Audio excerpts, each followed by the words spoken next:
ठीक है साथियों, कल आप पॉलिटिकल साइंस का काम स्टार्ट किया जिहदे विच आपां बैकग्राउंड अंग्रेज़ों के किहड़े-किहड़े कानून आए सीगे, जिवें आपां 1777 का रेगूलेटिंग एक्ट, 84 का पेट्स इंडिया एक्ट, 1833 का एक्ट, 53 का एक्ट, बाद जो 1909 का मॉरले मिंटो एक्ट, 1919 का कैम्सफोर्ड एक्ट, 1935 का गवर्नमेंट ऑफ इंडिया एक्ट पढ़िया सी, जिहदे करके असीं पढ़िया सी किस तरीके नाल हौली हौली भारत दे संविधान बनने दे विच की गल्लां बातां बैकग्राउंड तो आईयां, आपां उहदे बारे चर्चा कीती सी। अज आप पढ़ते हैं कि किस तरीके नाल अपना संविधान दैट इज कि बनाया गया, किस तरीके नाल गल्लां बातां संविधान दे विच आईयां। सब तो पहली गल ही बहुत इंपॉर्टेंट आ, 1934 दे विच ही मंग रखी गई सी। साडे CPI पार्टी के बहुत ही उगे लीडर सीगे जिहदा नाम सीगा MN रॉय। तो MN रॉय जी द्वारा सब तो पहले मंग रखी गई सी कि देखो अंग्रेजों भी भाई कोई गल नहीं, राज कर रहे हो करो, पर साडा एक संविधान बना के दो, तुसीं काम संविधान के अंडर करो, तो संविधान च की होगा साथों पुछो, कहने का मतलब ये गल्लां बातां। तो 34 दे विच एक मंग रखी गई सी, तेरे गल उतरे आ 1935 का अंग्रेज कानून ताइयों लैके आए ने, क्योंकि 34 असीं मंग रख रहे हैं कि साडा संविधान बनाओ, संविधान बनाओ, संविधान बनाओ।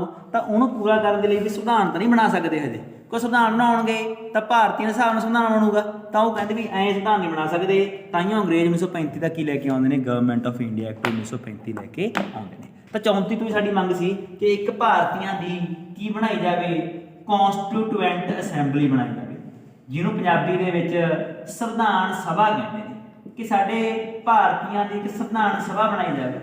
कोई गल तुसीं रूल कर रहे हो अंग्रेजों, रूल करो, कोई इशू वाली गल नहीं, तुसीं पर संविधान सभा बनाओ, संविधान बनाओ, संविधान जिहड़ियां गल्लां बातां आपां ऐड करांगे उहदे हिसाब नाल भारत नूं तुसीं की करना गा, रूल करना। समझे गल नूं? तो इहदे लई मंग 1934 ਦੀ सब तो पहला किन्होंने रखी सीगी, CPI के बहुत उगे लीडर MN रॉय जी द्वारा। पूरा नाम ही इन्ना कोई पूरा नाम मेरे याद नहीं है, MN रॉय आप जा करना। अगे चलते हैं, असीं देखते हैं कि अगले ये तो बाद हौली हौली अंग्रेज़ों ने, तुहानूं पता 1942 ਦੇ ਵਿੱਚ second world war that is की हो जाती है, स्टार्ट हो जाती है। तो भारती आप हजे हिस्टरी पढ़ी नहीं, पर मैं तुहानूं विचों विचों गल दस रहे हैं। 1942 सैकेंड वर्ल्ड वार स्टार्ट हो जाती है, तो भारती इसका विरोध करते हैं, वो कहते हैं कि असीं अंग्रेज़ों के लिए ये वर्ल्ड वार के हिस्सा नहीं लवांगे, साडे तो असीं पुछ के लड़ रहे हो, तो तुहाडी अपनी कोई रौला तुसीं उहदे लई लड़ रहे हो, तो भारती उहदे विच तुहाडा साथ नहीं देणगे। तो असीं देखते हैं क्योंकि 42 तो लड़ाई शुरू हो गई ना, परंतु लगन ही कदों लग गया, 1940 लगन लग गया, लड़ाई तो होगी, पता पहले लगन लग गया। समझे गल नूं? तो अंग्रेज दैट इज की आ भारतीयों को कहते हैं भी कोई गल नहीं, मंग साडी 34 चली आ रही, साडी संविधान सभा बनाओ, साडा संविधान बनाओ। तो 40 ਦੇ ਵਿੱਚ ਉਹ ਕਹਿੰਦੇ ਨੇ कोई गल नहीं, ਅਸੀਂ बहुत छेती भारत ਲਈ दैट इज की बनावांगे, संविधान सभा ਦੀ ਕੀ ਰੱਖਾਂਗੇ, नहीं ਰੱਖਾਂਗੇ। समझ गल? एक बार ਆਪਾਂ ਨੂੰ ਭਰੋਸਾ ਦੇ ਦਿੰਦੇ ਨੇ ਵੀ ਅਸੀਂ ਸੰਵਿਧਾਨ ਬਣਾਵਾਂਗੇ ਭਾਰਤ ਦਾ। 1942 ਦੇ ਵਿੱਚ ਇੱਕ ਮਿਸ਼ਨ ਆਉਂਦਾ that is called Cripps mission. ਕੰਮ ਦੀ ਗੱਲ ਕੁਝ ਨਹੀਂ, ਬਸ ਸੁਣਨਾ ਤੁਸੀਂ ਗੱਲਾਂ ਬਾਤਾਂ, ਇਹ ਸਾਰਾ ਕੁਝ ਆਪਾਂ ਹਿਸਟਰੀ 'ਚ ਪੜਾਂਗੇ। ਤੇ 1942 ਚ ਮਿਸ਼ਨ ਆਉ ਕ੍ਰਿਪਸ ਮਿਸ਼ਨ ਕਹੂਗਾ ਵੀ ਭਾਈ ਹਜੇ ਨਹੀਂ ਸੰਵਿਧਾਨ ਸਭਾ ਬਣਾ ਸਕਦੇ, ਤੁਸੀਂ ਹਜੇ ਨਹੀਂ ਭਾਰਤ ਦਾ ਸੰਵਿਧਾਨ ਬਣਾ ਸਕਦੇ, ਸੰਵਿਧਾਨ ਕਦੋਂ ਬਣਾਵਾਂਗੇ, ਜਦੋਂ ਅਸੀਂ ਸੈਕੰਡ ਵਰਲਡ ਵਾਰ ਕੀ ਹੋਵੇ ਜਿੱਤ ਗਏ ਤਾਂ ਅਸੀਂ ਤੁਹਾਨੂੰ ਕੀ ਮੌਕਾ ਦੇਵਾਂਗੇ, ਤੁਸੀਂ ਆਪਣਾ ਸੰਵਿਧਾਨ ਕੀ ਬਣਾ ਸਕਦੇ ਹੋ, ਆਪ ਸੰਵਿਧਾਨ ਬਣਾ ਸਕਦੇ ਹੋ। ਅਸੀਂ ਦੇਖਦੇ ਹਾਂ ਕਿ 1946 ਦੇ ਕੋਲ ਜਾਂਦੇ ਜਾਂਦੇ अंग्रेज की हो जाते हैं, जित जाते हैं, लगभग पक्का हो जाता कि अंग्रेज की जितणगे, वॉर जितणगे, अंग्रेज वॉर जित जाते हैं। तो 46 ਦੇ ਵਿੱਚ ਅਸੀਂ ਦੇਖਦੇ ਹਾਂ कि भारत की संविधान सभा बननी की हो जाती है, स्टार्ट हो जाती है। शर्त रखी जे तुसीं जितोगे तां ही तुहानूं मौका, हाँ तो ਅਸੀਂ मौका देवांगे ਤੁਹਾਨੂੰ, ਕਹਿਣ ਦਾ ਮਤਲਬ ਇਸ ਕਰ ਸੰਵਿਧਾਨ ਬਣਾਉਣ। ਪਰ ਇਹਦਾ ਇਕੱਲਾ ਹੀ ਕਾਰਨ ਨਹੀਂ, ਕਾਰਨ ਹੋਰ ਵੀ ਬਹੁਤ ਕੁਝ ਹੈਗੇ ਨੇ, ਕਿਉਂਕਿ अंग्रेज ਜਿਹੜੇ ਹੈਗੇ ਨੇ ਜਿੱਤ ਤਾਂ ਜਾਂਦੇ ਨੇ, ਪਰੰਤੂ ਉਹਨਾਂ ਦਾ ਜੈਡ ਇਸਕੇ ਬਹੁਤ ਬੁਰਾ ਹਾਲ ਹੋ ਜਾਂਦਾ ਲੜਾਈ ਦੇ ਵਿੱਚ, ਜਿਹਦੇ ਕਰਕੇ ਉਹਨਾਂ ਨੂੰ ਇਹ ਪੱਕੀ ਸੀ ਵੀ ਭਾਰਤੀਆਂ ਦੀ ਮੰਗ ਮੰਨਣੀ ਪੈਣੀ ਹੀ ਪੈਣੀ ਸੀ। ਇਹ ਗੱਲਾਂ ਬਾਤਾਂ ਆਪਾਂ ਹਜੇ ਨਹੀਂ ਪੜ੍ਹਦੇ, ਆਪਾਂ ਇਹ ਗੱਲਾਂ ਬਾਤਾਂ ਹਿਸਟਰੀ ਜਦੋਂ ਆਊਗੀ ਉਦੋਂ ਗੱਲਾਂ ਦੇਖਾਂਗੇ। ਗੱਲਾਂ ਸਰਕਾਰ ਉਹ ਹੋ ਗਈ ਸੀ ਜੀ, ਕਹਿੰਦੇ ਬੈਂਕਰਪਟ ਹੋ ਗਈ ਸੀ। ਹਾਂ ਬਹੁਤ ਕਾਰਨ ਨੇ, ਅੰਗਰੇਜ਼ਾਂ ਦੀ ਸਰਕਾਰ ਬੈਂਕਰਪਟ ਹੋ ਗਈ ਸੀ, ਭਾਰਤ ਨੂੰ ਕਿਵੇਂ ਚਲਾਇਆ ਜਾਵੇ ਉਹਨਾਂ ਬਾਰੇ ਉਹਨਾਂ ਨੂੰ ਕੀ ਸੀ, ਤਾਂ ਆਪਣੀ ਗੱਲ ਮੰਨਣੀ ਹੀ ਪੈਣੀ ਸੀ। ਤੇ ਇਹਦੇ ਲਈ ਅਸੀਂ ਦੇਖਦੇ ਹਾਂ ਕਿ 1946 ਦੇ ਵਿੱਚ ਸਭ ਤੋਂ ਪਹਿਲੀ ਵਾਰੀ ਸੰਵਿਧਾਨ ਸਭਾ ਦੇ ਡਿਸਕੀ ਬਣਾਈ ਗਈ। ਹੁਣ ਇੱਥੋਂ ਲਿਖਣਾ ਮਾੜਾ ਸਟਾਰਟ ਕਰੋ, ਲਿਖੋ ਸਟਾਰਟਿੰਗ ਦੇ ਵਿੱਚ ਨਵੰਬਰ 1946 ਦੇ ਵਿੱਚ, ਨਵੰਬਰ 1946 ਦੇ ਵਿੱਚ ਸੰਵਿਧਾਨ ਸਭਾ ਬਣਾਈ ਗਈ ਸੀ। ਤੁਸੀਂ ਆਪ ਨੋਟ ਕਰਨਾ ਗੱਲਾਂ ਬਾਤਾਂ। ਇਹ ਸੰਵਿਧਾਨ ਸਭਾ ਜਿਹੜੀ ਬਣਾਈ ਗਈ ਸੀ, ਤੁਹਾਨੂੰ ਪਤਾ ਭਾਰਤ ਦੋ ਭਾਗਾਂ 'ਚ ਟੁੱਟਿਆ ਹੋਇਆ ਸੀ, ਇੱਕ ਤਾਂ ਬ੍ਰਿਟਿਸ਼ ਇੰਡੀਆ ਜਿਹਦੇ ਸਿੱਧੇ ਅੰਗਰੇਜ਼ ਰਾਜ ਕਰਦੇ ਸੀਗੇ, ਇੱਕ ਸੀਗਾ ਪ੍ਰਿੰਸਲੀ ਸਟੇਟਸ।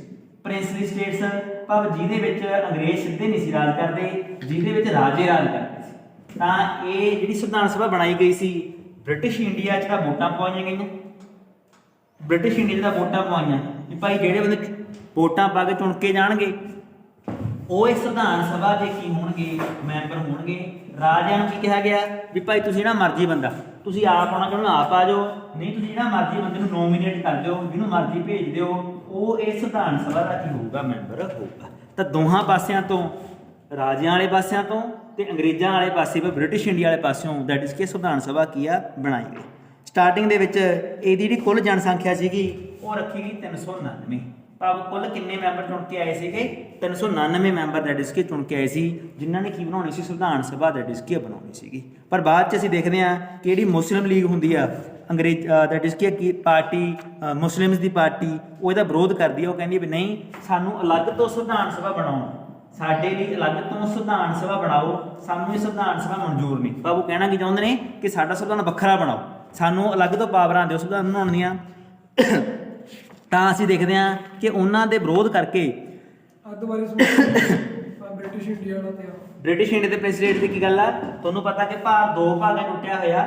ਇੱਕ ਪਾਸੇ ਤਾਂ ਅੰਗਰੇਜ਼ ਸਿੱਧੇ ਰਾਜ ਕਰਦੇ ਨੇ, ਇੱਕ ਪਾਸੇ ਰਾਜੇ ਰਾਜ ਕਰਦੇ ਨੇ। ਤਾਂ ਜਿੱਥੇ ਦਾ ਅੰਗਰੇਜ਼ ਸਿੱਧੇ ਰਾਜ ਕਰਦੇ ਨੇ ਉੱਥੇ ਦਾ ਵੋਟਾਂ ਪਵਾ ਕੇ ਬੰਦੇ ਚੁਣੇ ਗਏ। ਰਾਜਿਆਂ ਵਾਲੇ ਪਾਸੇ ਉਹ ਕਹਿੰਦੇ ਵੋਟਾਂ ਪਾਉਣ ਦੀ ਕੋਈ ਲੋੜ ਨਹੀਂ, ਰਾਜਾ ਜਿਹੜੇ ਬੰਦੇ ਨੂੰ ਕਹਿ ਦੂਗਾ ਉਹ ਬੰਦਾ ਕੀ ਬਣ ਜੂਗਾ, ਉਹ ਸੰਵਿਧਾਨ ਸਭਾ ਦਾ ਕੀ ਬਣ ਜੂਗਾ, ਮੈਂਬਰ ਬਣ ਜਾਊਗਾ। ਸਾਥੀਓ ਅਸੀਂ ਦੇਖਦੇ ਹਾਂ ਕਿ ਇਹ ਤੋਂ ਬਾਅਦ ਵਿਰੋਧ ਕਰਦੇ ਨੇ ਕੌਣ, ਮੁਸਲਿਮ ਲੀਗ, ਕਿ ਸਾਨੂੰ ਦੈਟ ਇਜ਼ ਕੀ ਹੈ ਮਨਜ਼ੂਰ ਨਹੀਂ ਹੈਗੀ। ਤਾਂ ਅਸੀਂ ਇਹਦਾ ਕੀ ਕਰਦੇ ਹਾਂ, ਬਾਈਕਾਟ ਕਰਦੇ ਹਾਂ। ਤਾਂ ਅਸੀਂ ਦੇਖਦੇ ਹਾਂ ਹੁਣ ਵਾਲੀ ਗੱਲ ਯਾਦ ਰੱਖਣੀ ਹੈ, ਮੁਸਲਿਮ ਲੀਗ ਤਾਂ ਬਾਅਦ ਚ ਨਹੀਂ ਸੀ ਬਣੀ, ਮੁਸਲਿਮ ਲੀਗ ਤਾਂ 1906 ਦੀ ਬਣੀ ਹੋਈ ਆ। 1906 ਚ ਬਣ ਗਈ ਸੀ। ਫਿਰ ਹੁਣ ਆਪਾਂ ਗੱਲ ਕਿਹੜੀ ਕਰੀਏ, 1946 ਦੀ। 399 ਮੈਂਬਰ ਸੀ। ਹਾਂ, ਤਾਂ ਜਿਹੜੀ ਮੈਂ ਅਗਲੀ ਗੱਲ ਸਮਝਾ ਰਿਹਾ ਕਿ ਮੁਸਲਿਮ ਲੀਗ ਨੇ ਇਹਦਾ ਵਿਰੋਧ ਕੀਤਾ ਕਿ ਸਾਨੂੰ ਅਲੱਗ ਤੋਂ ਪਾਕਿਸਤਾਨ ਦਿਓ, ਅਸੀਂ ਇਹ ਸੰਵਿਧਾਨ ਸਭਾ ਦਾ ਮੈਂਬਰ ਬਣਨਾ ਨਹੀਂ ਚਾਹੁੰਦੇ। ਤਾਂ ਇਹ ਤੋਂ ਬਾਅਦ ਅਸੀਂ ਦੇਖਦੇ ਹਾਂ ਕਿ ਮੁਸਲਿਮ ਲੀਗ ਤੋਂ ਬਿਨਾਂ, ਕਿਉਂਕਿ ਵਿਰੋਧ ਕਰ ਰਹੀ ਹੈ, ਕਿ ਵਿਰੋਧ ਕਰ ਰਹੀ ਹੈ ਤਾਂ ਉਹ ਤੋਂ ਸੰਵਿਧਾਨ ਕਿਵੇਂ ਬਣੂਗਾ। ਤਾਂ ਮੁਸਲਿਮ ਲੀਗ ਤੋਂ ਬਿਨਾਂ ਅਸੀਂ ਦੇਖਦੇ ਹਾਂ ਕਿ ਇਹਦੀ ਪਹਿਲੀ ਮੀਟਿੰਗ ਆ ਉਹ 9 ਦਸੰਬਰ 1946 ਦੇ ਵਿੱਚ ਸੰਵਿਧਾਨ ਬਣਨ ਲਈ ਦੈਟ ਇਜ਼ ਕੀ ਰੱਖੀ ਗਈ। ਤਾਂ ਦੋ ਗੱਲਾਂ ਰੱਖਣੀਆਂ ਨੇ, 1 ਨਵੰਬਰ 1946 ਇਹ ਪਹਿਲੀ ਮੀਟਿੰਗ ਸਟਾਰਟ ਕੀਤੀ ਸੀ ਸੰਵਿਧਾਨ ਸਭਾ ਦੀ, ਪਰ ਇਹ 'ਚ ਮੁਸਲਿਮ ਲੀਗ ਵੀ ਸੀ। ਮੁਸਲਿਮ ਲੀਗ ਨੇ ਬਾਈਕਾਟ ਕੀਤਾ, ਰੌਲਾ ਪਾਇਆ ਬਹੁਤ ਜ਼ਿਆਦਾ, ਸਾਨੂੰ ਅਲੱਗ ਤੋਂ ਪਾਕਿਸਤਾਨ ਚਾਹੀਦਾ, ਅਲੱਗ ਤੋਂ ਪਾਕਿਸਤਾਨ ਚਾਹੀਦਾ, ਇੱਥੇ ਮੀਟਿੰਗ ਨਹੀਂ ਹੋ ਸਕੀ। ਤਾਂ ਅਗਲੀ ਜਿਹੜੀ ਪ੍ਰੋਪਰ ਮੀਟਿੰਗ ਆ ਇਹਨੂੰ ਦੈਟ ਇਜ਼ ਕਿ ਅਲੱਗ ਕੀਤਾ ਮੁਸਲਿਮ ਲੀਗ ਨੂੰ 9 ਦਸੰਬਰ 1946 ਨੂੰ। ਭਾਰਤ ਜਿਹੜੀ ਅਸਲ ਵਿੱਚ ਭਾਰਤੀ ਲੋਕ ਨੇ ਉਹਨਾਂ ਦੀ ਜਿਹੜੀ ਮੀਟਿੰਗ ਹੈ ਸੰਵਿਧਾਨ ਸਭਾ ਦੀ ਉਹ ਕਦੋਂ ਰੱਖੀ ਗਈ, 9 ਦਸੰਬਰ 1946 ਨੂੰ।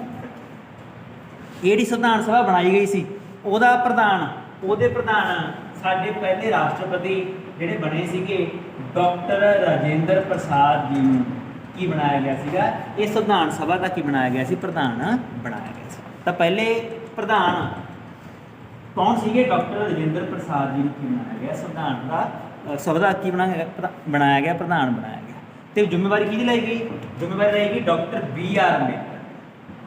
BR ਅੰਬੇਦਕਰ ਜੀ ਦੇ ਅਧੀਨ ਇੱਕ ਕਮੇਟੀ ਬਣਾਈ ਗਈ ਜਿਹਨੂੰ ਕਿਹਾ ਗਿਆ ਡਰਾਫਟਿੰਗ ਕਮੇਟੀ। ਡਰਾਫਟਿੰਗ ਕਮੇਟੀ ਬਣਾਈ ਗਈ। ਡਰਾਫਟਿੰਗ ਕਮੇਟੀ ਦਾ ਮਤਲਬ ਕੀ ਸੀਗਾ ਵੀ ਕਿਹੜੀਆਂ ਗੱਲਾਂ ਸੰਵਿਧਾਨ 'ਚ ਐਡ ਕੀਤੀਆਂ ਜਾਣ। ਤੁਹਾਡਾ ਕੰਮ ਆ ਤੁਸੀਂ ਲੈ ਕੇ ਆਓ ਗੱਲਾਂ ਬਾਤਾਂ ਵੀ ਸੰਵਿਧਾਨ ਬਣਾਉਣਾ ਭਾਰਤ ਦਾ, ਕੀ ਐਡ ਕਰੀਏ ਆਪਾਂ 'ਚ। ਤਾਂ ਉਹਦੇ ਲਈ ਪਹਿਲਾਂ ਤੁਸੀਂ ਲੈ ਕੇ ਆਓ, ਫਿਰ ਆਪਾਂ ਉਹਦੇ ਕੀ ਕਰਾਂਗੇ, ਚਰਚਾ ਕਰਾਂਗੇ, ਜਿਹੜੇ ਪਲੱਸ ਪੁਆਇੰਟ ਹੋਣਗੇ ਆਪਾਂ ਰੱਖ ਲਾਂਗੇ, ਮਾਈਨਸ ਪੁਆਇੰਟ ਜਿਹੜੀ ਕਰ ਦੇਵਾਂਗੇ, ਰਿਮੂਵ ਕਰ ਦਿਆਂਗੇ। ਤਾਂ BR ਅੰਬੇਦਕਰ ਜੀ ਦੀ ਡਿਊਟੀ ਕੀ ਸੀਗੀ, ਉਹ ਡਰਾਫਟਿੰਗ ਕਮੇਟੀ ਭਾਵ ਸੰਵਿਧਾਨ 'ਚ ਕੀ ਗੱਲਾਂ ਐਡ ਕਰਨੀਆਂ ਨੇ, ਕਿਹੜੇ ਫੰਡਾਮੈਂਟਲ ਰਾਈਟਸ ਪਾਉਣੇ ਨੇ, ਕਿਹੜੇ ਫੰਡਾਮੈਂਟਲ ਡਿਊਟੀਜ਼ ਪਾਉਣੀਆਂ ਨੇ, ਕਿਹੜੇ DPS ਪਾਉਣੇ ਨੇ, ਰਾਸ਼ਟਰਪਤੀ ਕਿਵੇਂ ਕੰਮ ਕਰੂ, ਬਣਾਉਣਾ ਤਾਂ ਇਹਨਾਂ ਨੇ ਆ। ਉਹ 'ਚ ਨੈਗੇਟਿਵ ਪੋਜ਼ਿਟਿਵ ਪੁਆਇੰਟ ਬਾਅਦ 'ਚ ਕੌਣ ਚਰਚਾ ਕਰੂਗੀ, ਸਾਡੀ ਸੰਵਿਧਾਨ ਸਭਾ ਚਰਚਾ ਕਰੂਗੀ। ਸੰਵਿਧਾਨ ਸਭਾ ਨੈਗੇਟਿਵ ਪੁਆਇੰਟ ਕੱਢ ਦੂ, ਪੋਜ਼ਿਟਿਵ ਪੁਆਇੰਟ ਦੈਟ ਇਜ਼ ਕੀ ਕਰ ਲੂ, ਰੱਖ ਲੂ। ਤਾਂ ਹੀ ਆਪਾਂ ਕਹਿਣਾ ਜਿਹੜਾ ਮੇਨ ਬਣਾਇਆ ਉਹ ਕਿਹਨਾਂ ਨੇ ਬਣਾਇਆ, ਅੰਬੇਦਕਰ ਸਾਹਿਬ ਨੇ ਬਣਾਇਆ। ਬਾਅਦ 'ਚੋਂ ਤਾਂ ਸੰਵਿਧਾਨ ਸਭਾ ਨੇ ਉਹਨੂੰ ਡਿਸਕਸ ਕੀਤਾ ਪੋਜ਼ਿਟਿਵ ਤੇ ਨੈਗੇਟਿਵ ਪੁਆਇੰਟ ਉਹਦੇ। ਅਸੀਂ ਦੇਖਦੇ ਹਾਂ ਕਿ 9 ਦਸੰਬਰ 1946 ਦੇ ਵਿੱਚ ਦੈਟ ਇਜ਼ ਕੀ ਹੈ ਇਹ ਬਣਾਈ ਗਈ ਸੀ। ਅੱਗੇ ਜਾ ਕੇ ਅਸੀਂ ਦੇਖਦੇ ਹਾਂ ਕਿ ਡਰਾਫਟਿੰਗ ਕਮੇਟੀ ਜਿਹੜੀ ਹੈਗੀ ਆ ਉਹ ਸਾਡੇ ਸੰਵਿਧਾਨ ਨੂੰ ਪੇਸ਼ ਕਰਦੀ ਆ। ਕਦੋਂ ਪੇਸ਼ ਕਰਦੀ ਆ, 4 ਨਵੰਬਰ 1948। ਭਾਵ 2 ਸਾਲ ਲੱਗ ਜਾਂਦੇ ਨੇ 46 ਤੋਂ 48, ਜਿਹਦੇ ਵਿੱਚ ਉਹਨੇ ਦੱਸਿਆ ਵੀ ਸੰਵਿਧਾਨ 'ਚ ਆਹ ਗੱਲਾਂ ਕੀ ਕਰਾਂਗੇ ਪਾਵਾਂਗੇ। ਇਹ 2 ਸਾਲਾਂ 'ਚ ਡਰਾਫਟਿੰਗ ਕਮੇਟੀ ਦੇ ਮੈਂਬਰ ਅਲੱਗ-ਅਲੱਗ ਦੇਸ਼ਾਂ USA UK ਫਰਾਂਸ ਅਲੱਗ-ਅਲੱਗ ਦੇਸ਼ਾਂ 'ਚ ਜਾਂਦੇ ਨੇ, ਉਹਨਾਂ ਦੇ ਸੰਵਿਧਾਨਾਂ ਦੀ ਕੀ ਕਰਦੇ ਨੇ, ਸਟੱਡੀ ਕਰਦੇ ਨੇ। ਜਿਹੜੀਆਂ ਵਧੀਆ ਵਧੀਆ ਗੱਲਾਂ ਇਹਨਾਂ ਦੇ ਸੰਵਿਧਾਨ 'ਚ ਹੁੰਦੀਆਂ ਨੇ, ਉਹ ਸਾਰੀਆਂ ਗੱਲਾਂ ਇਕੱਠੀਆਂ ਕਰਕੇ ਕੀ ਲੈ ਕੇ ਆਉਂਦੇ ਨੇ, ਆਪਣੇ ਸੰਵਿਧਾਨ ਸਭਾ 'ਚ ਲੈ ਕੇ ਆਉਣਗੇ। ਤਾਂ ਉਹ ਕਹਿਣਗੇ 4 ਨਵੰਬਰ 1947 ਨੂੰ ਕਿ ਅਸੀਂ ਡਰਾਫਟ ਕਰ ਲਿਆ ਵੀ ਕਿਹੜੀਆਂ ਗੱਲਾਂ ਡੈਟਿਸ ਕੀ ਹੈ ਇਹ 'ਤੇ ਪਾਉਣੀਆਂ। ਹੁਣ ਸਾਨੂੰ ਪਤਾ ਕਿ ਜਦੋਂ ਵੀ ਕੋਈ ਕਾਨੂੰਨ ਬਣਦਾ ਆਪਣੇ ਭਾਰਤ 'ਚ ਤਾਂ 3 ਰੀਡਿੰਗਾਂ ਹੁੰਦੀਆਂ ਨੇ, ਫਸਟ ਰੀਡਿੰਗ, ਸੈਕੰਡ ਰੀਡਿੰਗ ਤੇ ਥਰਡ ਰੀਡਿੰਗ। ਤਾਂ ਪਹਿਲੀ ਰੀਡਿੰਗ ਤਾਂ ਕਦੋਂ ਹੋਈ? 4 ਨਵੰਬਰ 1948 ਦੇ ਵਿੱਚ, ਵੀ ਭਾਈ ਆਹ ਗੱਲਾਂ ਬਾਤਾਂ ਮੈਂ ਐਡ ਕਰਨੀ ਚਾਹੁੰਦਾ ਭਾਰਤ ਦੇ ਸੰਵਿਧਾਨ ਦੇ ਵਿੱਚ। ਫਿਰ ਦੂਜੀ ਰੀਡਿੰਗ ਕਦੋਂ ਹੋਈ? 15 ਨਵੰਬਰ 1948 ਦੇ, ਜਿਹਦੇ ਵਿੱਚ ਉਹਨਾਂ ਨੇ ਕਿਹਾ ਵੀ ਆਹ ਨੈਗੇਟਿਵ ਪੁਆਇੰਟ ਇਹਨੂੰ ਕੀ ਕਰੋ, ਮਾਈਨਸ ਕਰੋ ਬਈ, ਆਹ ਪੁਆਇੰਟ ਵਧੀਆ ਨਹੀਂ ਪਾਏ ਹੋਏ। ਤਾਂ ਬਹੁਤ ਚਰਚਾਵਾਂ ਹੋਈਆਂ, ਬਹੁਤ ਵੱਡੀਆਂ। ਫਿਰ ਥਰਡ ਰੀਡਿੰਗ ਕਦੋਂ ਹੋਈ? 14 ਨਵੰਬਰ 1949। ਤਾਂ 3 ਰੀਡਿੰਗਾਂ ਹੋਈਆਂ ਸੰਵਿਧਾਨ ਦੀਆਂ ਆਪਣੀਆਂ। 3 ਰੀਡਿੰਗਾਂ ਤੋਂ ਬਾਅਦ ਕਿਹਾ ਗਿਆ 26 ਨਵੰਬਰ ਦੀ ਡੇਟ ਆਈ। 26 ਨਵੰਬਰ ਨੂੰ ਕਹਿੰਦੇ ਵੀ ਭਾਈ ਸੰਵਿਧਾਨ ਪਾਸ ਕਰ ਦਈਏ ਕਿ ਨਾ ਪਾਸ ਕਰੀਏ। ਤਾਂ ਜਿੰਨੇ ਮੈਂਬਰ ਸੀਗੇ ਉਸ ਟਾਈਮ ਤੇ ਪ੍ਰੈਜ਼ੈਂਟ, ਤਾਂ ਉਹਦੇ ਵਿੱਚੋਂ 299 ਮੈਂਬਰ ਰਹਿ ਗਏ ਸੀ, ਬਾਕੀ ਮੈਂਬਰ ਘਟ ਗਏ ਸੀ। ਪਹਿਲਾ ਮੈਂਬਰ ਮੈਂ ਕਿੰਨੇ ਕਿਹਾ ਸੀਗਾ ਟੋਟਲ? 300 ਬੋਲੋ 399 399। ਤਾਂ 399 ਮੈਂਬਰ ਟੋਟਲ ਸੀ ਨਾ, ਇਹ ਵਿੱਚ ਮੁਸਲਿਮ ਲੀਗ ਦੇ ਮੈਂਬਰ ਵੀ ਸੀ। ਜਦੋਂ ਪਾਕਿਸਤਾਨ ਵੱਖਰਾ ਹੋ ਗਿਆ, ਇੱਥੇ ਆ ਕੇ ਪਾਕਿਸਤਾਨ ਵੱਖਰਾ ਹੋ ਗਿਆ ਨਾ 48 ਦੇ ਵਿੱਚ, ਇਹਨਾਂ 'ਚ ਦੋਵੇਂ ਮੈਂਬਰ ਸੀਗੇ। ਹਾਂ, ਕਾਂਗਰਸ ਪਾਰਟੀ ਤੇ ਮੁਸਲਿਮ ਲੀਗ ਦੋਨਾਂ ਦੇ ਮੈਂਬਰ ਸੀਗੇ। ਤਾਂ ਇਹ ਚੋਂ 299 ਰਹਿ ਗਏ, 90 ਮੈਂਬਰ ਮੁਸਲਿਮ ਲੀਗ ਦੇ ਕੀ ਹੋ ਗਏ ਸੀਗੇ, ਮਾਈਨਸ ਹੋ ਗਏ ਸੀ ਕਹਿਣ ਦਾ ਮਤਲਬ। ਤਾਂ 299 ਦੇ ਵਿੱਚੋਂ 282 ਮੈਂਬਰਾਂ ਨੇ 284 ਮੈਂਬਰਾਂ ਨੇ ਹਾਂ 'ਚ ਪੱਖ 'ਚ ਵੋਟ ਪਾਤੀ ਵੀ ਜਿਹੜਾ ਸੰਵਿਧਾਨ ਪਾਸ ਕੀਤਾ ਗਿਆ 14 ਨਵੰਬਰ 1949 ਨੂੰ, ਸਾਨੂੰ ਉਹ ਸੰਵਿਧਾਨ ਕੀ ਆ, ਮਨਜ਼ੂਰ ਆ। ਤਾਂ 26 ਨਵੰਬਰ 1949 'ਚ ਭਾਰਤੀ ਸੰਵਿਧਾਨ ਨੂੰ ਪਾਸ ਕਰ ਦਿੱਤਾ ਗਿਆ। ਬਹੁਤ ਇੰਪੋਰਟੈਂਟ ਡੇਟਾ ਆ ਜਿਹੜੀ ਯਾਦ ਰੱਖਣੀਆਂ। 26 ਨਵੰਬਰ 1949 ਨੂੰ ਭਾਰਤੀ ਸੰਵਿਧਾਨ ਨੂੰ ਪਾਸ ਕੀਤਾ ਗਿਆ, ਪਰੰਤੂ ਲਾਗੂ ਨਹੀਂ ਕੀਤਾ ਗਿਆ। ਉਹ ਕਹਿੰਦੇ ਲਾਗੂ ਨਹੀਂ ਹਜੇ ਕਰਦੇ, ਲਾਗੂ ਕਦੋਂ ਕਰਾਂਗੇ ਸੰਵਿਧਾਨ ਨੂੰ? 26 ਜਨਵਰੀ 1950 ਨੂੰ। ਪਰ 2 ਮਹੀਨੇ ਦਾ ਸਮਾਂ ਪਾਇਆ ਗਿਆ। ਬਣਾ ਤਾਂ ਸੰਵਿਧਾਨ ਆਪਣਾ, ਪਾਸ ਵੀ ਕਰਤਾ ਵੀ ਸੰਵਿਧਾਨ ਲਾਗੂ ਹੋਊਗਾ, ਪਰ ਲਾਗੂ ਕਦੋਂ ਕੀਤਾ ਗਿਆ? 26 ਜਨਵਰੀ 1950 ਦੇ ਵਿੱਚ। ਕਿਉਂ 2 ਮਹੀਨੇ ਦਾ ਗੈਪ ਕਿਉਂ ਪਾਇਆ ਗਿਆ? ਕਿਉਂਕਿ ਜਦੋਂ ਅਸੀਂ ਹਿਸਟਰੀ ਪੜ੍ਹਾਂਗੇ ਤਾਂ ਅਸੀਂ ਦੇਖਾਂਗੇ ਕਿ ਕਾਂਗਰਸ ਪਾਰਟੀ 1930 ਤੋਂ ਹੀ ਇੱਕ ਦਿਨ ਮਨਾ ਰਹੀ ਆ, 26 ਜਨਵਰੀ 1930 ਨੂੰ ਸਵਰਾਜ ਦਿਵਸ ਮਨਾਉਂਦੀ ਸੀ। 30 ਤੋਂ ਹੀ 30, 31, 32, 33, 34, 35 ਸਵਰਾਜ ਦਿਵਸ ਮਨਾਉਂਦੀ ਸੀਗੀ ਵੀ ਸਾਨੂੰ ਆਜ਼ਾਦੀ ਚਾਹੀਦੀ, ਆਜ਼ਾਦੀ ਚਾਹੀਦੀ, ਆਜ਼ਾਦੀ ਚਾਹੀਦੀ ਹੈ। ਤਾਂ ਲੋਕ ਬਹੁਤ ਵੱਧ ਚੜ੍ਹ ਕੇ ਉੱਧਰਲੇ 26 ਜਨਵਰੀ ਦਿਨ ਬਾਹਰ ਨਿਕਲਦੇ, ਤਿਰੰਗਾ ਝੰਡਾ ਲਹਿਰਾਉਂਦੇ, ਬਹੁਤ ਕੁਝ ਕਰਦੇ ਸੀਗੇ। ਤਾਂ ਹੁਣ ਇਹ ਦਿਨ ਦਾ ਕੋਈ ਮਹੱਤਤਾ ਨਹੀਂ ਰਹੀ। ਜਦੋਂ ਆਜ਼ਾਦੀ ਕਦੋਂ ਮਿਲ ਗਈ ਸਾਨੂੰ? 15 ਅਗਸਤ 1947 ਨੂੰ ਆਜ਼ਾਦੀ ਮਿਲ ਗਈ। ਤੇ ਸੰਵਿਧਾਨ ਕਦੋਂ ਪਾਸ ਹੋ ਗਿਆ? 26 ਨਵੰਬਰ 1949 ਨੂੰ। ਤਾਂ ਉਹ ਕਹਿੰਦੇ ਵੀ ਯਾਰ ਆਹ ਦਿਨ ਨੂੰ ਅਸੀਂ ਭੁੱਲਣਾ ਨਹੀਂ ਚਾਹੁੰਦੇ, ਇਹ ਦਿਨ ਮੇਨ ਹੈ ਸਾਡੇ ਭਾਰਤੀਆਂ ਵਾਸਤੇ। ਤਾਂ ਕਰਕੇ ਉਹ ਕਹਿੰਦੇ ਕਰਦੇ ਕੀ ਆ, 2 ਮਹੀਨਿਆਂ ਵਾਸਤੇ ਹੋਲਡ ਪਾ ਲੈਂਦੇ ਆ। ਤਾਂ ਉਹਨਾਂ ਨੇ 26 ਜਨਵਰੀ 1950 ਨੂੰ ਸਾਡੇ ਸੰਵਿਧਾਨ ਨੂੰ ਲੋਕਾਂ ਲਈ ਕੀ ਕਰਤਾ? ਲਾਗੂ ਕਰਤਾ। ਅੰਗਰੇਜ਼ਾਂ ਦਾ ਜਿਹੜਾ ਸਿਸਟਮ ਪਹਿਲਾਂ ਚੱਲ ਰਿਹਾ ਸੀਗਾ ਉਹ ਪੂਰਨ ਤੌਰ 'ਤੇ ਕੀ ਕਰਤਾ ਗਿਆ? ਬੰਦ ਕਰਤਾ ਗਿਆ। ਤੇ ਨਾਲ ਨਵਾਂ ਸਿਸਟਮ ਜੋ ਅੰਬੇਦਕਰ ਸਾਹਿਬ ਦੁਆਰਾ ਡਰਾਫਟਿੰਗ ਕਮੇਟੀ ਦੁਆਰਾ ਕੌਂਸਟੀਟਿਊਸ਼ਨ ਅਸੈਂਬਲੀ ਦੁਆਰਾ ਬਣਾਇਆ ਗਿਆ ਸੀਗਾ, ਉਹ ਸਾਡੇ 'ਤੇ ਲਾਗੂ ਹੋਣਾ ਕੀ ਹੋ ਗਿਆ? ਸਟਾਰਟ ਸਾਥੀਓ। ਇੱਦਾਂ ਕਰਕੇ ਜਿਹੜਾ ਸੰਵਿਧਾਨ ਗੁੱਡ ਸਾਥੀਓ, ਜੇ ਕੁਐਸਚਨ ਆਇਆ ਕਿ ਜਦੋਂ ਇਹ ਸੰਵਿਧਾਨ ਬਣਾਇਆ ਗਿਆ ਸੀਗਾ ਉਸ ਟਾਈਮ 'ਤੇ ਕਿੰਨੇ ਅਨੁਛੇਦ ਆਰਟੀਕਲ ਸੀਗੇ, ਕੁਐਸਚਨ ਆਉਂਦਾ ਵਾਰ-ਵਾਰ ਪੇਪਰ 'ਚ, ਤਾਂ ਮਾੜਾ ਕਾਪੀ 'ਤੇ ਨੋਟ ਕਰਨਾ। ਅਸੀਂ ਦੇਖਦੇ ਹਾਂ ਕਿ ਜਦੋਂ ਸੰਵਿਧਾਨ ਬਣਾਇਆ ਗਿਆ ਸੀ ਉਸ ਟਾਈਮ 'ਤੇ 395 ਆਰਟੀਕਲ ਸੀਗੇ। 395 ਆਰਟੀਕਲ ਤੇ 8 ਇਹਨੂੰ ਕਹਿੰਦੇ ਸ਼ਡਿਊਲ। 8 ਕੀ ਨੇ? ਅਨੁਛੇਦ ਨੇ। ਤਾਂ ਸੰਵਿਧਾਨ ਬਣਨ ਸਮੇਂ ਕੁੱਲ 395 ਕੀ ਸੀਗੇ? ਆਰਟੀਕਲ, ਅਨੁਛੇਦ ਅਤੇ 8 ਕੀ ਸੀਗੀਆਂ? ਅਨੁਸੂਚੀਆਂ ਸੀਗੀਆਂ। ਇਹ ਕੁਐਸਚਨ ਬਾਰ-ਬਾਰ ਪੇਪਰ 'ਚ ਸਾਡੇ ਸਾਹਮਣੇ ਆਉਂਦਾ। ਤੇ ਤੀਜੀ ਗੱਲ ਅਸੀਂ ਦੇਖਦੇ ਹਾਂ ਕਿ ਪ੍ਰੀਐਂਬਲ, ਪ੍ਰਸਤਾਵਨਾ ਵੀ ਦੈਟ ਇਜ਼ ਕੀ ਆ ਸਾਡੇ ਸੰਵਿਧਾਨ ਦੇ ਵਿੱਚ 3 ਗੱਲਾਂ ਸੀਗੀਆਂ। 395 ਆਰਟੀਕਲ ਸੀ, 8 ਸ਼ਡਿਊਲ ਸੀ ਤੇ ਪ੍ਰਸਤਾਵਨਾ। ਤੇ ਆਮ ਤੌਰ 'ਤੇ ਸੰਵਿਧਾਨ 'ਚ ਪ੍ਰਸਤਾਵਨਾ ਨਹੀਂ ਮਿਲਦੀ, ਪਰੰਤੂ ਭਾਰਤ ਦੇ ਸੰਵਿਧਾਨ ਸਾਨੂੰ ਕੀ ਮਿਲਦੀ ਹੈ? ਪ੍ਰਸਤਾਵਨਾ ਮਿਲਦੀ ਹੈ। ਹੁੰਦੀ ਕੀ ਹੈ ਪ੍ਰਸਤਾਵਨਾ? ਉਹ ਆਪਾਂ ਅੱਗੇ ਚੱਲ ਕੇ ਦੇਖਾਂਗੇ। ਸਾਥੀਓ, ਅਸੀਂ ਦੇਖਦੇ ਹਾਂ ਕਿਹੜਾ ਭਾਰਤ ਦਾ ਸੰਵਿਧਾਨ ਆ ਬਹੁਤ ਸਾਰੇ ਦੇਸ਼ਾਂ ਦੇ ਸੰਵਿਧਾਨਾਂ ਤੋਂ ਦੇਖ ਕੇ ਬਣਾਇਆ ਆਪਾਂ। ਭਾਵ ਅਸੀਂ ਦੇਖਿਆ ਕਿ ਉਹ ਕਿਵੇਂ ਕੰਮ ਕਰਦੇ ਨੇ, ਉਹਦੇ ਹਿਸਾਬ ਨਾਲ ਅਸੀਂ ਭਾਰਤ ਦਾ ਸੰਵਿਧਾਨ ਕੀ ਰੈਡਿਸ ਕੀ ਬਣਾਇਆ। ਪੇਪਰ 'ਚ ਕੁਐਸਚਨ ਆ ਜਾਂਦੇ ਨੇ ਕਿ ਦੱਸੋ ਕਿਹੜੀਆਂ ਗੱਲਾਂ ਬਾਤਾਂ ਅਸੀਂ ਕੀ ਤੋਂ ਲਈਆਂ ਨੇ। ਸਮਝੇ ਗੱਲ ਨੂੰ? ਸਭ ਤੋਂ ਪਹਿਲਾਂ ਕਾਪੀ ਤੇ ਨੋਟ ਕਰੋ, ਅਮਰੀਕਾ USA, ਅਮਰੀਕਾ ਦੇ ਸੰਵਿਧਾਨ ਤੋਂ ਅਸੀਂ ਕੀ ਲਿਆ ਗਿਆ। ਤਾਂ ਜੇ ਕੁਐਸਚਨ ਆਇਆ ਕਿ ਅਮਰੀਕਾ ਦੇ ਸੰਵਿਧਾਨ ਤੋਂ ਸਾਡੇ ਦੁਆਰਾ ਦੈਟ ਇਜ਼ ਕੀ ਲਿਆ ਗਿਆ, ਅਸੀਂ ਦੇਖਦੇ ਹਾਂ ਬਹੁਤ ਹੀ ਇੰਪੋਰਟੈਂਟ ਚੀਜ਼ ਮੌਲਿਕ ਅਧਿਕਾਰ। ਸਾਥੀਓ ਸਾਡੇ ਸੰਵਿਧਾਨ 'ਚ ਮੌਲਿਕ ਅਧਿਕਾਰ ਦਿੱਤੇ ਹੋਏ ਨੇ ਜੋ ਅਮਰੀਕਾ ਦੇ ਸੰਵਿਧਾਨ 'ਚ ਵੀ ਹੈਗੇ ਨੇ, ਅਸੀਂ ਉੱਥੋਂ ਲਿਆ ਗਿਆ। आप पैरा पढ़ोगे ये ਪਹਿਲਾਂ ਨਹੀਂ ਬਣਾਉਣਾ, ਬਸ ਇਹ ਲਿਖਣਾ ਕਿ ਅਮਰੀਕਾ ਦੇ ਸੰਵਿਧਾਨ ਤੋਂ ਕੀ ਲਿਆ ਗਿਆ, ਤਾਂ ਕੀ ਲਿਖਿਆ ਮੌਲਿਕ ਅਧਿਕਾਰ। ਦੂਜਾ ਅਸੀਂ ਕੀ ਲਿਖਣਾ ਪ੍ਰਸਤਾਵਨਾ, ਪ੍ਰੀਐਂਬਲ ਹੁੰਦੀ ਕੀ ਆਪਾਂ ਅੱਗੇ ਜਾ ਕੇ ਦੇਖਾਂਗੇ, ਪਰੰਤੂ ਅਸੀਂ ਪ੍ਰਸਤਾਵਨਾ ਪ੍ਰੀਐਂਬਲ ਦਾ ਕਨਸੈਪਟ ਵੀ ਕੀ ਤੋਂ ਲਿਆ ਗਿਆ, ਅਮਰੀਕਾ ਦੇ ਸੰਵਿਧਾਨ ਤੋਂ ਲਿਆ ਸਾਥੀ। ਤੀਜੇ ਨੰਬਰ ਤੇ ਸਾਡੇ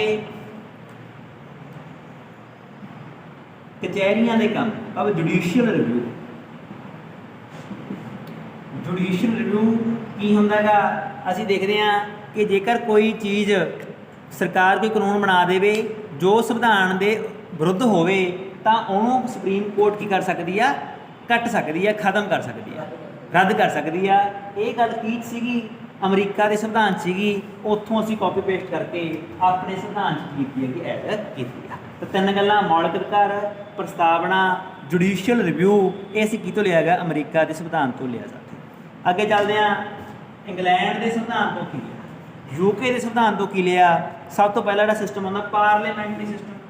ਪਾਰਲੀਮੈਂਟਰੀ ਸਿਸਟਮ ਕਿਹੜਾ ਹੁੰਦਾ ਕਿ ਭਾਈ ਲੋਕ ਸਭਾ ਹੋਊਗੀ, ਰਾਜ ਸਭਾ ਹੋਊਗੀ, ਮੁਖੀ ਕੌਣ ਹੋਊਗਾ, ਪ੍ਰਧਾਨ ਮੰਤਰੀ ਹੋਊਗਾ, ਰਾਸ਼ਟਰਪਤੀ ਮੁਖੀ ਨਹੀਂ ਹੋਊਗਾ। ਇਹ ਸਾਰਾ ਕੁਝ ਇੰਗਲੈਂਡ ਦੇ ਸੰਵਿਧਾਨ 'ਚ ਵੀ ਉਵੇਂ ਹੀ ਆ, ਅਸੀਂ ਸਾਰਾ ਕੁਝ ਕਿਤੋਂ ਲਿਆ ਗਿਆ, ਇੰਗਲੈਂਡ ਤੋਂ ਲਿਆ। ਦੂਜੇ ਨੰਬਰ ਤੇ ਅਸੀਂ ਦੇਖਦੇ ਹਾਂ ਕਿ ਸਾਡੇ ਸੰਵਿਧਾਨ 'ਚ ਰਿਟਾਂ ਨੇ, ਰਿਟਸ ਨੇ, ਏਬਸ ਕਾਰਪਸ, ਮੈਂਡੇਮਸ, ਸ਼ੈਰੀ ਸ਼ੋਰੀ, ਕੋਬਰਾਂਟੋ ਕੀ ਨੇ, ਅੱਗੇ ਜਾ ਕੇ ਦੇਖਾਂਗੇ। ਉਹ ਰਿਟਾਂ ਵੀ ਆਪਾਂ ਕਿਤੋਂ ਲਈਆਂ ਨੇ, ਇੰਗਲੈਂਡ ਦੇ ਸੰਵਿਧਾਨ ਤੋਂ ਸਾਥੀਓ ਲਈਆਂ ਨੇ। ਪਾਰਲੀਮੈਂਟਰੀ ਹਾਂ ਗੁੜ ਰਿਟਸ ਜਿਹੜੀਆਂ ਹੈਗੀਆਂ ਉਹ ਆਪਾਂ ਇੰਗਲੈਂਡ ਦੇ ਸੰਵਿਧਾਨ ਤੋਂ ਲਈਆਂ ਨੇ। ਤੀਜਾ ਹੈਗਾ ਆਇਰਲੈਂਡ। ਆਇਰਲੈਂਡ ਤੋਂ ਆਪਾਂ ਕੀ ਲਿਆ ਸਾਥੀਓ, ਬਹੁਤ ਹੀ ਇੰਪੋਰਟੈਂਟ ਆ, ਇੱਕ ਟੌਪਿਕ ਪੜਾਂਗੇ ਆਪਾਂ ਸੰਵਿਧਾਨ 'ਚ, DPSP।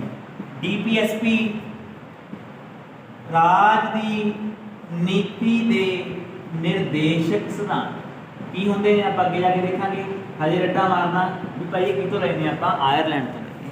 ਤਾਂ DPSP ਰਾਜ ਦੀ ਨੀਤੀ ਦੇ ਨਿਰਦੇਸ਼ਾਂ ਕਿਤੋਂ ਲੈਣੇ ਆਪਾਂ, ਆਇਰਲੈਂਡ ਤੋਂ ਲੈਣੇ ਸਾਥੀ। ਅੱਗੇ ਹੈਗਾ ਕੈਨੇਡਾ ਤੋਂ ਕੀ ਲਿਆ, ਕੈਨੇਡਾ ਦਾ ਸੰਵਿਧਾਨ ਦੱਸਦਾ ਕਿ ਸੈਂਟਰ ਜ਼ਿਆਦਾ ਮਜ਼ਬੂਤ, ਸੈਂਟਰ ਜ਼ਿਆਦਾ ਮਜ਼ਬੂਤ ਆ, ਪਾਵਰਾਂ ਆਪਾਂ ਕਹਿੰਦੇ ਪਾਵਰਾਂ ਦੀ ਵੰਡ ਕੀਤੀ ਹੋਈ ਆ ਸੈਂਟਰ ਤੇ ਸਟੇਟਾਂ ਦੇ ਵਿੱਚ, ਪਰ ਜ਼ਿਆਦਾ ਪਾਵਰਾਂ ਕਿਹਦੇ ਕੋਲ ਨੇ, ਸੈਂਟਰ ਦੇ ਕੋਲ ਨੇ। ਅਸੀਂ ਕੀ ਤੋਂ ਦੇਖਿਆ, ਅਸੀਂ ਦੇਖਿਆ ਕੈਨੇਡਾ ਤੋਂ।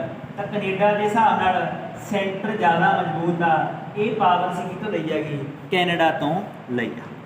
ਦੂਜੇ ਨੰਬਰ ਤੇ MP ਤੇ MLA ਨੂੰ ਕੀ ਬੈਨੀਫਿਟ ਦੇਣੇ ਨੇ। ਮੰਨ ਲਓ ਕਿ ਬੰਦਾ MP ਬਣ ਗਿਆ, ਉਹਨੂੰ ਕੀ ਸਕੀਮਾਂ ਦੇਣੀਆਂ ਨੇ, ਕਿਸ ਤਰੀਕੇ ਦੇ ਪ੍ਰਿਵਿਲੇਜਸ ਦੇਣੇ ਨੇ, ਉਹ ਵੀ ਅਸੀਂ ਕਿਤੋਂ ਲਏ ਨੇ, ਕੈਨੇਡਾ ਦੀ ਸਰਕਾਰ ਤੋਂ ਲਏ। ਤੇ ਕੈਨੇਡਾ 'ਚ ਸੈਂਟਰ ਜ਼ਿਆਦਾ ਮਜ਼ਬੂਤ ਆ, MP MLA ਨੂੰ ਕੀ ਬੈਨੀਫਿਟਸ ਨੇ, ਸਾਡੇ ਭਾਰਤ ਵਿੱਚ ਤੇ ਅਮਰੀਕਾ 'ਚ ਕੀ ਨੇ, ਸੇਮ ਨੇ।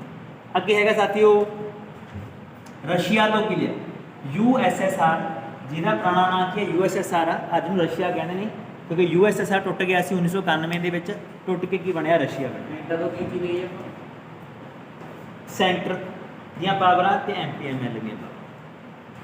USSR ਤੋਂ ਕੀ ਲਿਆਗਾ, ਫੰਡਾਮੈਂਟਲ ਡਿਊਟੀਜ਼, ਸਾਡੇ ਕੁਝ ਕੀ ਨੇ, ਮੌਲਿਕ ਕਰਤੱਵ ਨੇ। ਤਾਂ ਮੌਲਿਕ ਕਰਤੱਵ ਅਸੀਂ ਸਾਥੀਓ ਕੀ ਤੋਂ ਲਏ ਨੇ, ਰਸ਼ੀਆ ਦੇ ਸੰਵਿਧਾਨ ਤੋਂ ਲਏ। ਤਾਂ ਰਸ਼ੀਆ ਦੇ ਸੰਵਿਧਾਨ 'ਚ ਕਿਹਦੀ ਗੱਲ ਕੀਤੀ ਗਈ ਆ, ਮੌਲਿਕ ਕਰਤੱਵਾਂ ਦੀ ਗੱਲ ਕੀਤੀ ਗਈ ਆ। ਰਸ਼ੀਆ ਦਾ ਪੁਰਾਣਾ ਹੈਗਾ ਯੂਨਾਈਟਿਡ ਸੋਵੀਅਤ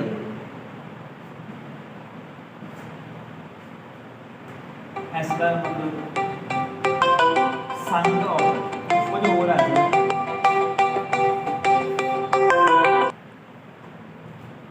ਆਫ ਰਸ਼ੀਆ।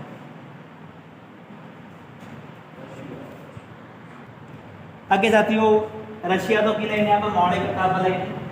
ਅੱਗੇ ਜੇ ਕੁਐਸਚਨ ਆਉਂਦਾ ਕਿ ਅਸੀਂ ਜਰਮਨੀ, ਬਹੁਤ ਇੰਪੋਰਟੈਂਟ ਕੁਐਸਚਨ ਆ ਕਿ ਜਰਮਨੀ ਤੋਂ ਕੀ ਲਿਆ ਜਾਂਦਾ, ਤਾਂ ਬਹੁਤ ਪੇਪਰਾਂ 'ਚ ਆਉਂਦਾ। ਸਾਡੇ ਸੰਵਿਧਾਨ 'ਚ ਨਾ ਐਮਰਜੈਂਸੀ ਪ੍ਰੋਵੀਜ਼ਨਾਂ ਨੇ, ਐਮਰਜੈਂਸੀ ਲਾਈ ਜਾ ਸਕਦੀ ਹੈ, ਤਾਂ ਉਹ ਐਮਰਜੈਂਸੀ ਦੇ ਪਾਵਰਾਂ ਅਸੀਂ ਕਿਤੋਂ ਲਈਆਂ ਨੇ, ਜਰਮਨੀ ਦੇ ਸੰਵਿਧਾਨ ਤੋਂ ਲਈਆਂ ਨੇ। ਤਾਂ ਜਰਮਨੀ ਤੋਂ ਕੀ ਲਈਆਂ ਨੇ, ਐਮਰਜੈਂਸੀ ਦੀਆਂ ਪਾਵਰਾਂ।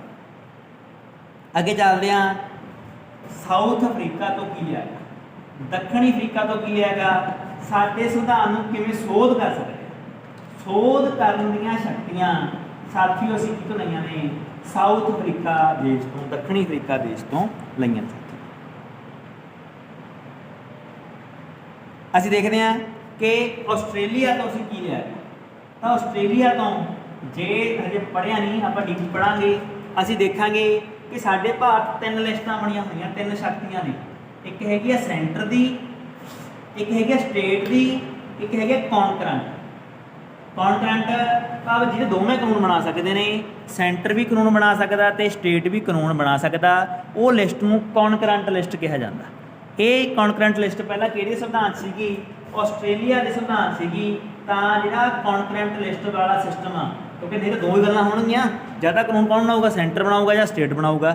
ਪਰ ਆਸਟ੍ਰੇਲੀਆ ਸੰਵਿਧਾਨ ਸੀ ਵੀ ਕੌਨਕਰੈਂਟ ਲਿਸਟ ਵੀ ਸੀ, ਜਿਹਦੇ ਵਿੱਚ ਕੁਝ ਕੁ ਇੰਪੋਰਟੈਂਟ ਥਾਵਾਂ ਤੇ ਕਾਨੂੰਨ ਦੋਵੇਂ ਬਣਾ ਸਕਦੀਆਂ ਸੀਗੀਆਂ। ਇਹ ਗੱਲਬਾਤ ਆਸਟ੍ਰੇਲੀਆ ਦਾ ਸੰਵਿਧਾਨ ਸੀ, ਅਸੀਂ ਉੱਥੋਂ ਕੀ ਕੀਤੀ ਆ, ਕਾਪੀ ਕੀਤੀ ਆ। ਆਸਟ੍ਰੇਲੀਆ ਸੰਵਿਧਾਨ ਸਾਨੂੰ ਅਫਰੀਕਾ ਤੋਂ ਕੀ ਕਰਦੀ ਸੋਧ ਕਰਨ ਦੀ ਸ਼ਕਤੀਆਂ, ਸੰਵਿਧਾਨ 'ਚ ਸੋਧ ਕਰਨ ਦੀ ਸ਼ਕਤੀਆਂ, ਸੋਧ ਮਤਲਬ ਚੇਂਜ ਕਰਨੀਆਂ।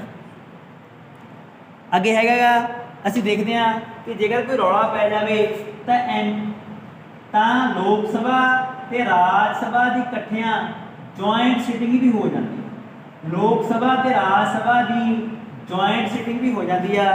ਤੇ ਜੁਆਇੰਟ ਸਿਟਿੰਗ ਦਾ ਜਿਹੜਾ ਕਨਸੈਪਟ ਆ, ਇਹ ਵੀ ਅਸੀਂ ਕਿਤੋਂ ਲਿਆ ਗਾ, ਆਸਟ੍ਰੇਲੀਆ ਤੋਂ ਲਿਆ। ਤਾਂ ਦੋ ਗੱਲਾਂ, ਜੁਆਇੰਟ ਸਿਟਿੰਗ ਹੋ ਸਕਦੀ ਆ, ਇਹ ਵੀ ਕਨਸੈਪਟ ਆਸਟ੍ਰੇਲੀਆ ਦਾ, ਕੌਨਕਰੈਂਟ ਲਿਸਟ ਦਾ ਕਨਸੈਪਟ ਵੀ ਕਿਹਦਾ ਬਣ ਜਾਏਗਾ, ਆਸਟ੍ਰੇਲੀਆ ਦਾ ਆ ਕੀ ਹੁੰਦਾ ਜੀ ਕੋਪਰੇਟ? ਹੈ। ਤੁਹਾਡਾ ਧਿਆਨ ਹੀ ਹੋਰ ਪਾਸੇ ਸੀ, ਪਹਿਲਾਂ ਮੋਬਾਈਲ ਨਹੀਂ ਝਾਕੀ ਜਾਂਦਾ। ਪਹਿਲਾਂ ਹੀ ਸਮਝਾ ਕੇ ਹਟਿਆ ਸੀ ਮੈਂ 2 ਮਿੰਟ ਪਹਿਲਾਂ। 10 ਨੂੰ ਕੌਨਕਰੈਂਟ ਲਿਸਟ ਕਿਹੜੀ